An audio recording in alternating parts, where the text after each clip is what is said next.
So we're taking a quick look at Fallout Shelter from Bethesda, and the game is basically an elaborate advertisement for Fallout 4, which is set to come out later this year.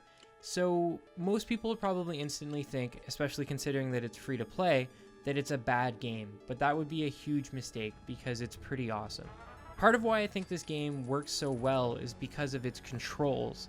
For instance, rather than having a complicated control scheme that requires a number of button presses, accessing different areas of your vault can be performed by one simple tap.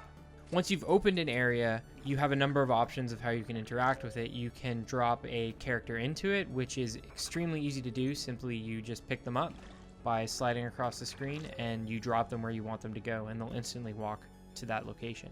Or you can activate a rush, which sometimes makes sense, especially if you're sitting down for a long play session or you're in dire need of some sort of energy, whether that's water, electricity, or food. But it often results in a horrible situation. You could have radioactive enemies will pop out of the ground and take you down, or you could end up starting a fire. And if you don't have vault dwellers that have a ton of energy, or vault dwellers that are healthy, this fire could take over your entire facility and kill everybody in it. So the game does have some drawbacks though. One of the big problems with it that a lot of people have cited is the fact that whether you have 10 dwellers in your vault or 100, it essentially plays the same.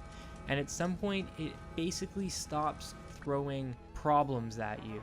And the game is identical to when it originally started.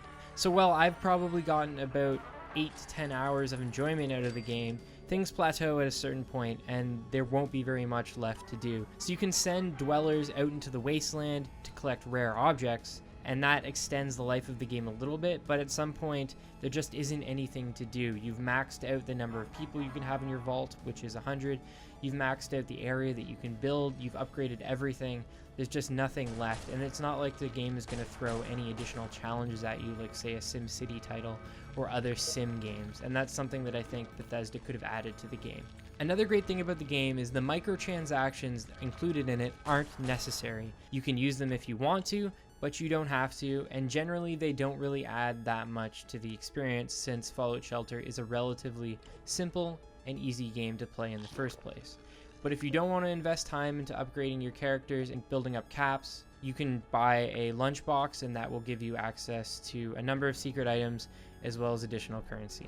So while Fallout Shelter might be lacking in the depth department, it does a number of things extremely well, particularly controls, graphics, visuals, and sound. There's tons of interesting sound effects here, and the game offers up a lot of great audio cues. And in general, it's a solid, enjoyable experience, one that's been designed specifically for mobile and works extremely well on those platforms.